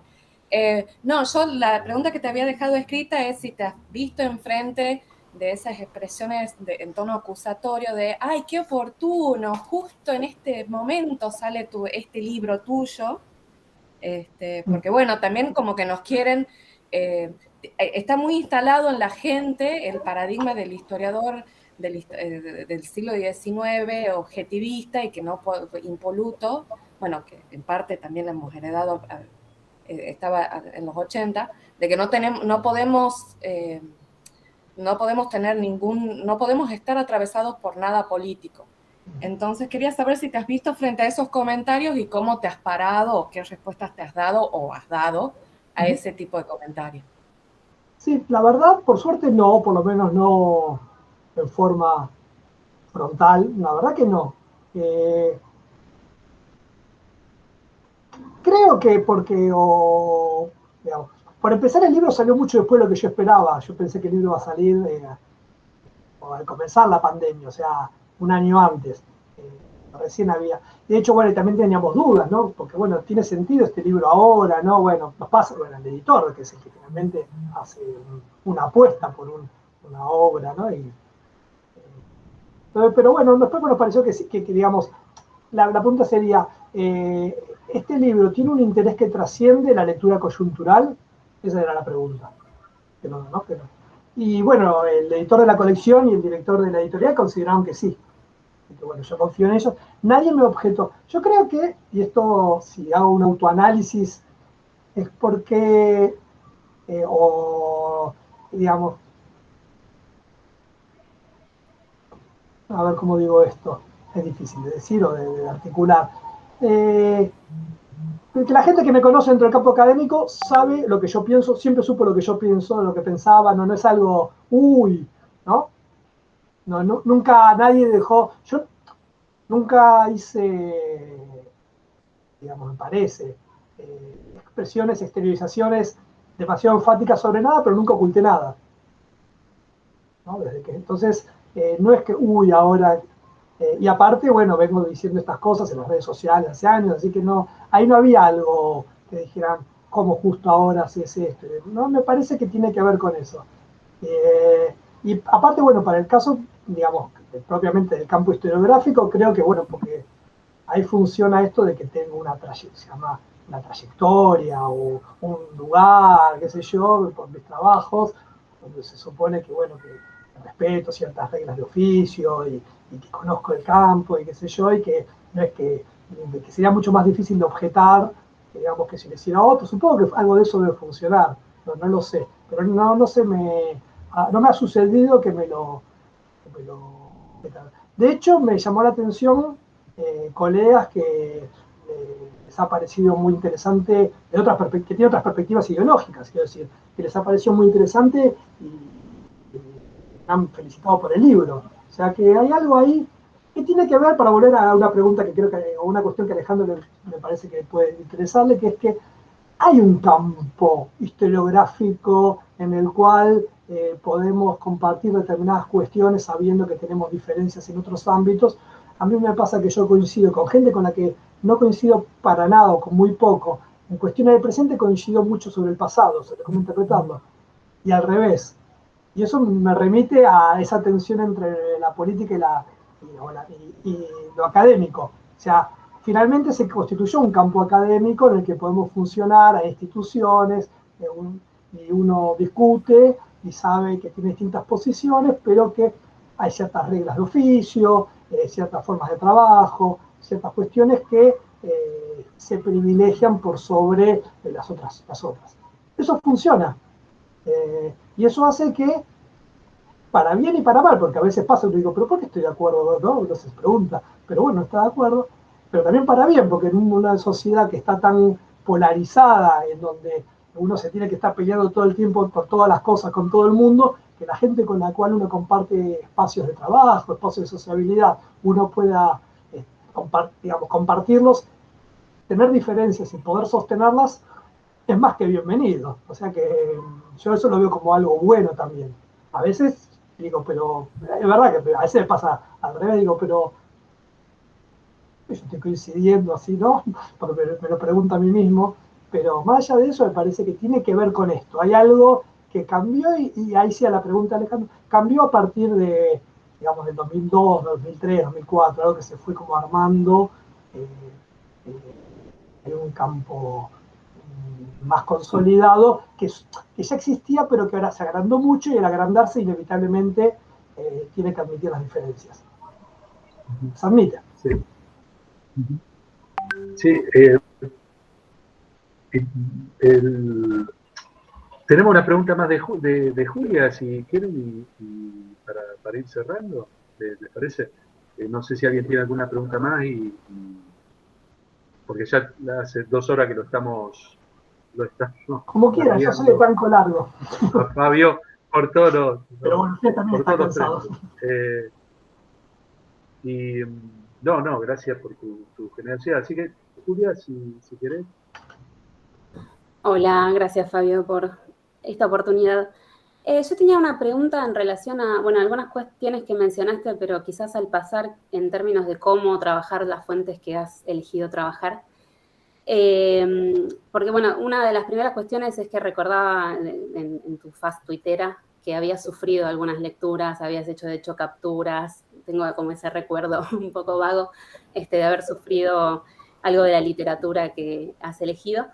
Y entonces me preguntaba, ¿no? Por tus fuentes, ¿no? Por un lado, y las estoy como simplificando, yo las mencionaría por un lado las redes sociales y por otro lado lo que llamo la mesa de saldos, ¿no? En el punto de esos libros que pasan de la mesa de novedades cuando entras a una librería y después pasan a la de saldos porque tienen una temporalidad de minutos, no sé, es como que nadie los lee, salen como con fritas, no los leen ni los editores, no sabemos quién los lee finalmente y pasan al olvido rápidamente, ¿no? Entonces, mi pregunta por estos, y no sé si estás de acuerdo con estos agrupamientos que hice, es respecto a la temporalidad misma de las fuentes que usás, porque están como muy ligadas al olvido. Entonces me da la sensación de que tu intervención es lo que de alguna manera repone la memoria, en términos de, no, acá hay pasado, pero todo pasa tan rápido que es rápidamente olvidado. Y me da la sensación de que, no sé cómo lo pensás en términos de no solo ser un historiador, de que es muy ordenador tu libro, ¿no? Yo como volví a repasar el macrismo, que muchas cosas ya las olvidé, creo que por una cuestión de salud mental, pero es muy ordenador en términos tanto de, bueno, si sos antigualitarista, sos de derecha, eso lo decís hacia el final, es como que hasta me dio la sensación de que le dirías a alguien, no me jodas, si sos antigualitarista, sos de derecha, no me vendas cosas que no son. Y al mismo tiempo esta intervención, ¿no? Respecto del espesor temporal de las cosas y de no que todo pasa y todo se olvida y todo entra en, no sabemos bien a dónde va. Y en ese último punto, a lo mejor mi pregunta sí es un poco larga, es si hay alguna intervención tuya, digamos, si esto fue pensado o salió, digamos, en términos de que realmente querías intervenir de ese modo en la discusión pública, o si es un producto, digamos, de tu libro o es mi lectura, qué sé yo. Gracias. No, está muy buena la pregunta, María. Bueno, empiezo por una cuestión que dijiste. Lo de cómo se configuró un archivo es algo que de algún modo lo pensé y creo que son las razones por las cuales Julio Besub quiso que estuviera en la colección de historia. Es lo que él me dijo algo similar. Armaste un archivo de algo efímero. Le trajo, digo, más allá de la interpretación, ¿no? Me pareció interesante eso. Por eso también, y eso se lo agradezco a la editorial, que me permitió, yo podía haber citado el contenido de los tweets, pero yo quería poner la imagen, en la medida de lo posible, porque hay algo del orden de... Porque también, bueno, para los que conocen más, en la medida de lo posible ponía cuántos faps y cuántos retweets tenía, todo eso, ya como son cosas más sutiles, pero quería dejarlos, porque me parece que también es importante para entender la lógica de cómo funciona. Entonces sí, hay algo ahí que fue premeditado sin saber, digamos, cómo iba a ser de este modo. De hecho, en la tercera parte, en la que vos hacías referencia recién, no sabía cómo terminar el libro, no sabía, porque ya tengo esto, ya tengo esto. Yo no quería escribir nada que sea relleno, quería que sea así, tac, tac, tac, tac, y que si hay algo medio deshilachado, quede deshilachado. O sea, en ese sentido sí era un libro de intervención, de coyuntura, en ese sentido. No en el sentido de, o no en un mal sentido, en relación a que la primera decisión, bueno, que yo tomé incluso en una versión original que hice de la introducción, lo había escrito, después lo saqué, bueno, eso sí, así vuelta, que mi forma de digamos, de dar cuenta de todo este fenómeno era tomármelo en serio. O sea, para mí esto es, yo puedo agarrar los tweets de Alejandro Rosilla y decir es una huevada. Y lo puedo decir ahora, es una huevada. No importa, lo digo en Twitter también, o sea, no me disocio, no es que... Ahora, es una huevada que hay que tomársela en serio, porque es el que le hacía los discursos del presidente. Y tenía un cargo y tenía una oficina al lado del presidente, en la Casa Rosada. Entonces, y esos discursos decían cosas similares a ese tweet. Ese es el punto. Ese es el vínculo. Tenían el mismo espíritu, podemos decir, y apuntar en la misma dirección. Entonces, la idea tiene que ver sobre cómo lo trabajé, es tomándomelo en serio, tomándolo como fragmento, si quieren, esto fragmento de un discurso político ideológico sería esto. Y cómo con estos fragmentos trato de reconstruir el sentido de ese discurso. Entonces, ahí, esto que me gustó, lo de los saldos, el rubro saldos, efectivamente hay varios libros que son de coyuntura, o los libros de Fernando Iglesias. Escribe el mismo libro cada 2 años y le cambia el título y la tapa, no sé, o sea, el peronismo es malo, malo, malo, y le pone una tapa de una imagen, ahora es el peronismo en el medioevo, ¿no? Pero mucha gente cree eso. Acá nos podemos reír, pero a mí me interesa, digamos, yo si algo no creo es que la gente sea tonta, en el sentido de que no es que, o alienada, no me interesa ningún tipo de análisis de ese estilo.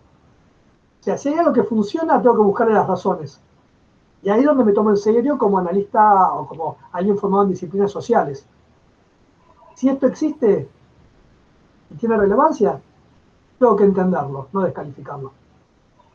O en todo caso, la descalificación corre por otro carril, en Twitter. Yo de todo esto que acá me tomo en serio, en Twitter me puedo burlar. Y a veces me lo tomo en serio. Ahí uno puede jugar. Acá me lo tomé en serio, a veces hago un chiste también, porque bueno, es el tono un poco del libro. Entonces va por ese lado. Entonces las fuentes tienen un carácter efímero, pero retrata bien el clima de época. Un clima de un sector de la sociedad en este periodo. Sobre todo porque mi interpretación es que es una articulación coyuntural de un fenómeno de más largo plazo, que tiene una historia previa y que se va a seguir desenvolviendo. Entonces, ¿cómo se articuló en estos años? Probablemente, por cómo veo que viene la cosa, la beta, llamémosla neoliberal para entenderlo rápidamente, va a tener más peso en el discurso, ¿no? Y yo ahí, bueno, no sé si digamos, cómo va a aparecer el pasado, no lo sé. Pero bueno, esto es cómo se configuró en este periodo. No sé si te contesté todo. Bueno, no sé, ¿te contesté todo? No sé, perdón. Pero sí, eran fuentes que tenían un carácter efímero y también traté de confrontar y de poner tweets, artículos periodísticos y textos de algún libro o una parte de algún libro y también de autores que sean distintos. Por eso aparece Sebrelli, porque tiene también otra forma de concebir las cosas. Me pareció interesante ponerlos en contrapunto, porque eso también da cuenta de, bueno, si un discurso tiene capacidad de interpelar socialmente a sectores amplios, es porque no es absolutamente homogéneo. No, eso es absurdo, no existe. Entonces, hay matices, hay énfasis, hay coyunturas, algo que aparece en el libro, pero no está tan explicitado. Por lo menos tuvimos una discusión con el grupo de movimientos sociales y políticos de Mar del Plata, y metiéndolo con un politólogo amigo, con Germán Pérez, él decía que eso no estaba tan claro, que está pero tan claro. Para mí el cambio es después de las elecciones del 2017. En realidad, después de que no pueden el gobierno de Macri, después que tuvo un triunfo tremendo, en las elecciones de 2017. A veces nos olvidamos, pero Esteban Bullrich le ganó las elecciones a la senadora Cristina en 2017, en la provincia de Buenos Aires. Ahora cuando se sorprenden que Santilli pueda ganarle a Tolosa Paz, por ejemplo. ¿Cuál sería la diferencia? Bueno, en ese momento sí, porque era una tercera lista peronista, está bien. Pero quiero decir, para que se vea que no hay algo... bueno, después de que pasó eso, que parecía que ya, para utilizar una frase de otra formación política, iban por todo, se enterraron con la reforma provisional del Congreso. De hecho, en el discurso del macrismo, cada vez que pueden, dice los 4 toneladas de piedra, las 15 toneladas de piedra, las toneladas de piedra van creciendo. Ahí hubo un cambio y yo traté de registrar ese cambio sin que fuera tan explícito en el libro. Por eso tendría que haberlo hecho. Porque ahí es donde fueron mucho más salpicados por el barro de la historia y tuvieron que hacerse más cargo de la historicidad de esta sociedad. Pero bueno, no es simplemente, bueno, venimos, sacamos leyes, sino que, bueno, una de las cosas de la sociedad argentina, no te metas con los viejos. No te metas con los viejos. Es algo de la sociedad argentina. Es algo muy fuerte. Como alguien dijo en ese momento, si hay problemas salariales, que yo, están los sindicatos, si hay problemas fuertes, si están estudiantiles, intervenir en la universidad también los estudiantiles. Digamos, los jubilados no tienen una representación, es la sociedad la representación. En el sentido de quién salta porque después, digamos, todos tenemos que sostener a nuestros mayores. Si no es solamente algo ajeno. Y aparte de lo simbólico y todo eso. Hay tocaron algo que, digamos, una fibra de la sociedad que, después, bueno, porque el plan económico, bueno, eso ya es una cuestión más de la dimensión más estrictamente económica, bueno, anunciaron la meta de inflación, el fatídico discurso, digamos, el que no se y a partir de ahí fue todo para pique, pero habían ganado las elecciones en forma impresionante poco tiempo antes. Hay un quiebre, y ese quiebre yo traté de que en el libro, sin que se dijera del todo, estuviera representado, porque también eso yo creo que son manías de historiadores, nos interesan las coyunturas, los deslizamientos, los cambios, las sutilezas, ¿no? Creo que tiene que ver con nuestra formación. Probablemente alguien que tenga otro tipo de formación miraría como más en general, ¿no?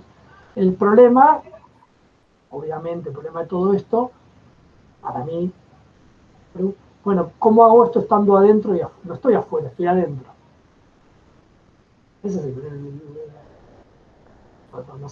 no tengo la capacidad de desdoblarme, puedo hacerlo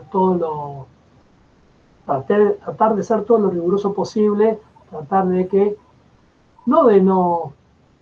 desconocer mis valores y incluso mis prejuicios, sino de ponerlos en juego en la propia análisis.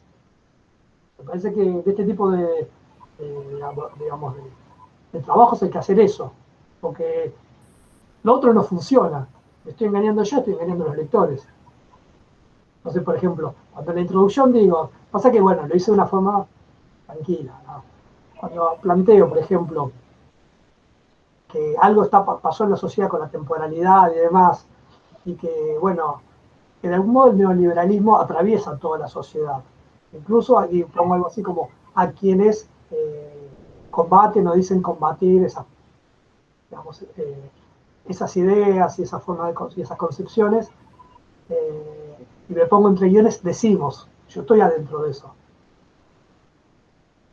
Trato de que haya unas marquitas, en el sentido de que a mí también me atraviesa, que yo también soy un consumidor, que si una empresa, no sé qué cosa, yo me quejo, digamos, no es que funcione de otra manera, que a veces también yo me ensarto con cosas de las redes sociales que reproduzco y que no tendría que haber reproducido, o hice algo que, digamos, no es eso, digamos. Ahora, siendo parte de eso, ¿cómo puedo correrme un poco para mirar un poco más en general y hacer un análisis? El libro trata de hacer eso. Y es parte de sus limitaciones, ¿no? Es parte de sus limitaciones. Bueno, en ese sentido es un ejercicio interesantísimo, intelectual, quiero decir. Y es lo único, con esto espero que puedo terminar por lo menos, a menos que haya otra pregunta. no hay problema, puedo hacer. Ese fue el tomarme en serio, el tomar en serio todo esto. Porque me pasó en discusiones que tuve previas al libro, por eso dije, yo discutí varias veces esto, en distintos encuentros académicos, militantes, eso también fue interesante, como es un texto que puede circular, o las ideas que tenía en distintos ámbitos. Y medio cuando yo decía, bueno, no, porque estamos atravesados por este problema, que no es solo, que también tienen posiciones populistas o de izquierda, estamos atravesados por esto, y ahí tenía mayores recelos, ¿no? En algunos casos. ¿Cómo nosotros no somos? Y bueno, estamos de algún modo insertos en un estado de cosas que si no reconocemos cuánto de aquello que no nos gusta también formamos parte, va a ser difícil que dejemos de serlo, ¿no? Hay algo ahí. En todo caso, bueno, otra cosa que hice en el libro, son esas pequeñas. El capítulo sobre la orientación futurizadora, lo voy a buscar a ver si lo encuentro rápido, termina no con algo del macrismo, sino con algo del kirchnerismo, que es no, a ver, espera un segundo. Bueno, que la directora del Museo del Bicentenario, que no me acuerdo cómo se llama, en febrero del 2016, perdón, del 2019, del 2020 sería cuando asumió Alberto Fernández, que era funcionario del gobierno de Fernández, tiene un discurso sobre, bueno, el pasado ya está, hay que mirar el futuro, un discurso que era similar. Yo decía, pero esto quién lo dijo, Marcos Peña, la funcionaria esta, son discursos que están en la sociedad. Obviamente en cada configuración política e ideológica se articula distinto. Si no, digo, así total, ya está todo grabado.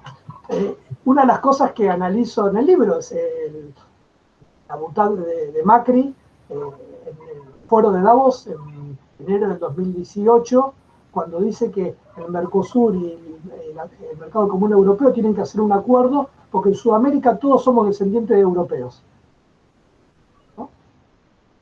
Ahí lo que hizo fue trasladar una interpretación sobre la historia argentina a Sudamérica. Bueno, ahora, yo digo, bueno, esto lo dijo Macri. Bueno, hace unos meses Alberto Fernández tuvo toda la cosa de que los argentinos descendemos de los barcos, qué sé yo. O sea, hay interpretaciones sobre la sociedad, hay valores que nos recorren, o sea, por eso somos una sociedad. Porque un poco lo que planteaba antes Alejandro, hay cosas que articulan, que atraviesan, que recorren, que hacen que en un punto tienen posiciones muy distintas, sin embargo, compartan determinadas otras. Bueno, y para mi gusto el problema es que muchas de las cosas que nos están articulando ahora son las peores que tenemos, no las mejores, en todo caso. Hay muchas que son muy buenas, están ganando los malos. Fabio, muchísimas gracias. Desgraciadamente tenemos que cerrar, yo tengo que tomar examen en un ratito. Pero te agradezco muchísimo la charla, la predisposición a responder a todas nuestras consultas y preguntas.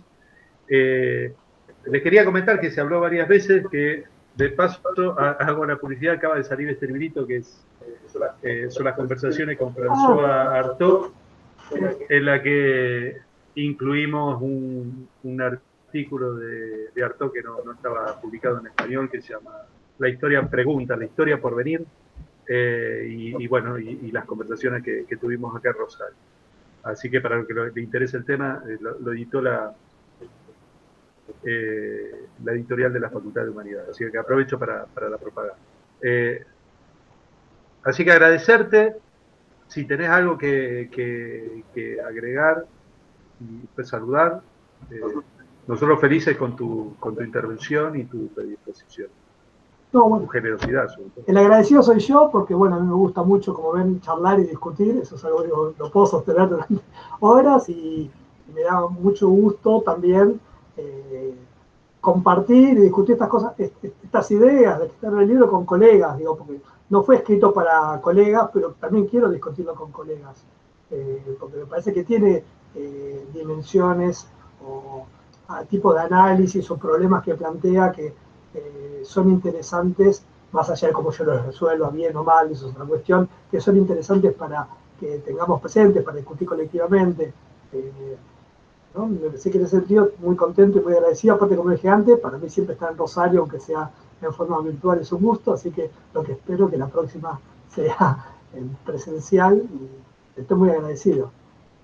Y bueno, muchas gracias. Bueno, muchas gracias a todas, a todos los presentes. Espero que nos volvamos a ver pronto y por ahora nos despedimos y nos volvemos a encontrar en un próximo evento. Fabio, quédate 5 segundos más si querés en el chat. Bueno, saludos. Chao, muchas gracias. Chao, gracias a todas.